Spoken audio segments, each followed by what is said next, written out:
సాధారణంగా మన చేష్టల వల్లో లేదా మనం చేసిన తప్పుల వల్లో పాపాల వల్లో కర్మ అనేది వెంటాడుతూ ఉంటుంది. ఇప్పుడు అంబటి రాంబాబు విషయంలో అదే కర్మ వెంటాడుతుంది. ఆల్రెడీ ఇప్పటికే చంద్రబాబు గారి తల్లిదండ్రిని కూడా బూతులతో విమర్శించి చంద్రబాబు గారిని విమర్శించి అరెస్ట్ అయ్యి రాజమండ్రి జైల్లో ఉన్నాడు. అయితే నిన్న బెయిల్ వచ్చింది, బాగానే ఉంది. మరి బెయిల్ వచ్చినప్పుడు ఏం చేయాలి? కుదురుగా బెయిల్ తీసుకుని ఇంటికి వెళ్ళిపోవాలి. అరెస్టులు బెయిల్ రావటం అనేది ఈ చట్టపరంగా జరుగుతాయి. మనమేం దాన్ని విమర్శించట్లేదు. అరెస్ట్ అవ్వటం తప్పని నేను అంటలేదు, అలాగని విడుదల అవటం తప్పని నేను అంటలేదు. కానీ నిన్న అంబటి రాంబాబు ఏం చేశాడంటే కొద్దిగా అతి చేశాడు. సరే కర్మ అని ఎందుకన్నానండి నేను ఇందాక ఆ కర్మ వదిలిపెడతాను ఎందుకన్నా అంటే ఈ అతి వల్లే. వాస్తవానికి బెయిల్ వచ్చినప్పుడు నువ్వు అన్నీ మూసుకుని ఇంటికి వెళ్ళిపోయి ఉంటే ఎవరికి ఏ ఇబ్బంది ఉండేది కాదు. నిన్న అంబటి రాంబాబు కొన్ని చేష్టలు చేశారు. పుష్ప సినిమాలో లాగా తగ్గేదేలే అని చెప్పి పోలీసు వాహనంలో ఉండి కొంచెం సైకిల్ చేసి రెచ్చగొట్టాడు. ఎవరిని రెచ్చగొట్టాడు? చూసేవాళ్ళని రెచ్చగొట్టాడు. సో మరి ఇది చూసేవాళ్ళకి మండదా? ఇప్పుడు ఈయన స్వతంత్ర పోరాటం చేసి జైలుకి తిరిగి వస్తున్నాడా? కాదు కదా. ఒక ముఖ్యమంత్రిని వాళ్ళ ఇంట్లో ఎప్పుడో చనిపోయిన తల్లిదండ్రిని కూడా అత్యంత అవమానకరంగా మాట్లాడినటువంటి వ్యక్తి, బూతులు మాట్లాడినటువంటి వ్యక్తి చేసింది ఏదో పని, సమాజంలో తలెత్తుకోలేని పని చేశాడు. ఎవడైనా సరే ముఖ్యమంత్రి గారు అమ్మా నాన్న బాధిట్టావయ్యా అని అంటాడు. ఎవడన్నా ఏమయ్యా ఇంత వయసు వచ్చింది, రాజకీయాల్లో సిగ్గు లేదో నోరు ఎలా అదుపులో పెట్టుకోవాలో తెలియదు అని చెప్పి విమర్శిస్తారు. మరి అలాంటిది అంబటి రాంబాబు చేసిందే ఏదో పని కదా. మరి కాముగా విడుదలైనప్పుడు వెళ్ళిపోకుండా నిన్న పుష్ప సినిమాలో లాగా తగ్గేదేలే అంటే పోలీసులు కూడా తగ్గేదేలే అన్నారు. తిరిగి ఏం చేశారంటే పాపం ఏ జైలు నుంచి అయితే వచ్చాడో మళ్ళీ తిరిగి అదే జైలుకి పంపారు. ఎలా పంపారు అంటే అంబటి రాంబాబు మీద 2023లో ఒక కేసు నమోదైంది. ఏం కేసు అంటే అది సంక్రాంతి సమయంలో లాటరీ, మన దగ్గర లాటరీ అనేది నిషేధం, మన దగ్గర లాటరీ అనేది లేదు.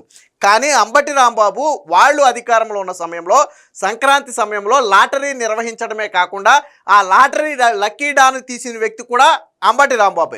దీని మీద అప్పట్లోనే జనసేనకు చెందినటువంటి ఒక న్యాయవాది కోర్టులో కేసు వేశారు. కేసు వేస్తే అప్పుడు కోర్టు ఆదేశాల మేరకే అంబటి రాంబాబు మీద క్రిమినల్ కేసు నమోదు చేశారు. కాకపోతే వాళ్ళు అధికారంలో ఉన్నారు కాబట్టి దాన్ని పెద్ద లైట్ తీసుకున్నారు. అంబటి రాంబాబు మీద చర్యలు లేవు. కూటమి ప్రభుత్వం వచ్చిన తర్వాత ఈ కేసు విచారణను వేగవంతం చేసింది. అందులో భాగంగా అంబటి రాంబాబు తప్పు చేశాడు, అంబటి రాంబాబే లాటరీ నిర్వహించి, మళ్ళీ లాటరీ నిర్వహించడం అంటే ఏదో లాటరీ తీయటం కాదు. అప్పుడు ఎవరైతే వృద్ధులకు పెన్షన్ వస్తుందో ఆ పెన్షన్లో 1000 రూపాయలు కట్ చేసి అప్పట్లో 1000 రూపాయలు 1500 చేతిలో పెట్టారంట. ఎందుకని? ఒక్కొక్క టికెట్ 200 రూపాయలు చొప్పున ఒక్కొక్కరికి 5 టికెట్లు అంటగట్టారు. అప్పట్లో వాలంటీర్ల చేత బలవంతంగా అంతగట్టించారు. ఇప్పుడు లాటరీ అనేది స్వచ్ఛందంగా ఆడికి ఇష్టం ఉంటే తీసుకుంటాడు, లేకపోతే లేదు. కానీ అంబటి రాంబాబు బలవంతంగా బెదిరించో భయపెట్టో చివరికి వాళ్ళ పింఛన్ డబ్బులు ఇచ్చే డబ్బులను ఆపేసి మరి వాళ్ళ చేత బలవంతంగా లాటరీ టికెట్లు కొనిపించారు. సో ఇది ఖచ్చితంగా తప్పే. దీనికి సంబంధించినటువంటి ఆధారాలన్నీ కూడా నేను కోర్టుకు సమర్పించడంతో కోర్టు ఏం చేసిందంటే అంబటి రాంబాబు నువ్వు బయట ఉండడం కంటే జైల్లో ఉండటమే సేపు. సగం నువ్వు ఏ జైలు నుంచి రాజమండ్రి జైలు నుంచి అయితే బయటకు వచ్చావో అదే రాజమండ్రి జైలుకి వెళ్ళిపోయ్యా అని చెప్పి 14 రోజులు రిమాండ్ విధించింది. కర్మ చూశారా? అప్పట్లో చంద్రబాబు గారిని ఏ జైల్లో అయితే పెట్టి వీళ్ళు రోజు సునకానందం పొందారో, రోజు చంద్రబాబు నాయుడు రాజమండ్రి జైల్లో ఉన్నారని చెప్పి ఖైదీ నెంబర్ అనేసి ఆనందపడ్డారు. ఇప్పుడు అదే రాజమండ్రి జైలుకి రెండోసారి మళ్ళీ అంబటి 14 రోజులు రిమాండ్కి వెళ్ళాడు. కర్మ అనేది చూసారా? నిన్ను వదిలిపెట్టినప్పుడు నువ్వు అన్నీ మూసుకుని వెళ్ళిపోకుండా నేను తగ్గేదేలే, నేను దిగేదేలే, నన్ను ఎవడు ఏం చేయలేడు అంటే ఫలితాలు ఎలాగే ఉంటాయి. సో నేను అంబటి రాంబాబు చేసినటువంటి ఆ సైగ ఏంటి, అలాగే దానికి సంబంధించిన వార్త కూడా ఒకటి వచ్చింది, ఒకసారి చూద్దాం. సో ఇది అంబటి రాంబాబుని ఆల్రెడీ కోర్టుకు తీసుకెళ్ళడం కోసం అనుకుంటా పోలీసు వాహనంలో కూర్చోబెట్టారు. సో అప్పుడు అంబటి రాంబాబు చేష్టలు చూడండి. నమస్తే పెట్టాడు, థమ్సప్ పెట్టాడు, అది తర్వాత తగ్గేది ఎలా అంట. సో చూశారు కదా, తగ్గేదేలే. ఎప్పుడైతే ఈ అంబటి రాంబాబు ఈ సైకిల్ చేశాడో ఇదే కొంచెం ఆగ్రహాన్ని తెప్పించింది. ఒకసారి చూడండి మళ్ళీ.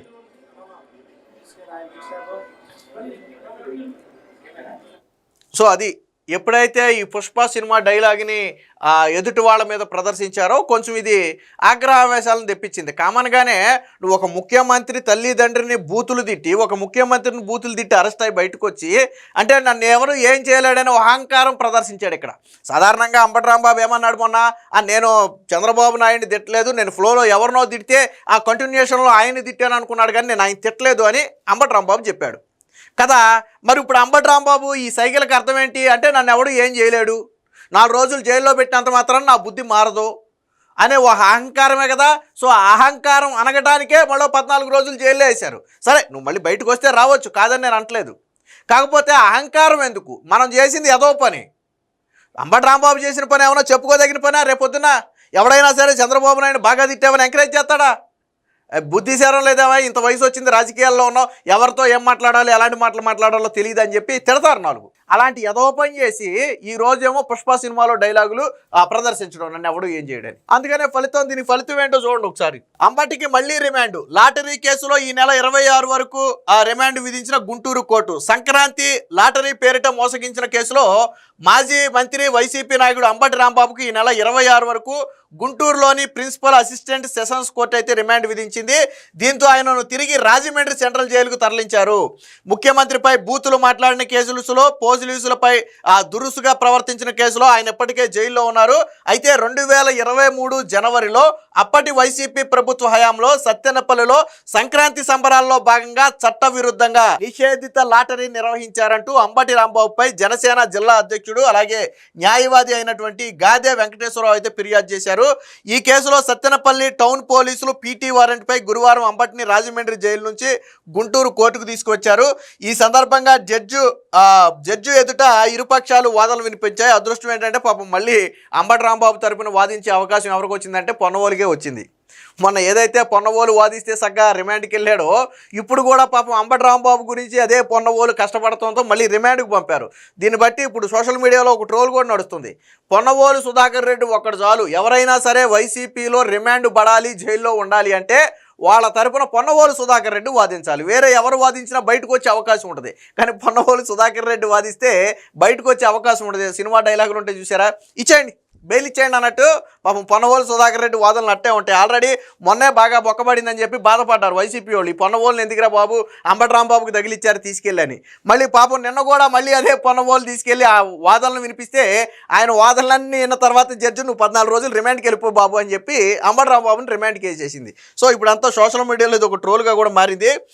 సో అంబటి తరపున మాజీ ఏజీ పొన్నవోలు సుధాకర్ రెడ్డి వాదనలు వినిపిస్తూ రాంబాబుపై రాజకీయ ప్రేరేపితమైన కుట్రలో భాగంగానే పాత కేసును ఇప్పుడు తెరపైకి తెచ్చారని, మిగిలిన కేసుల్లో బెయిల్ రావడంతో కావాలనే హడావిడిగా అదనపు సెక్షన్లు జోడించారని ఆరోపించారు.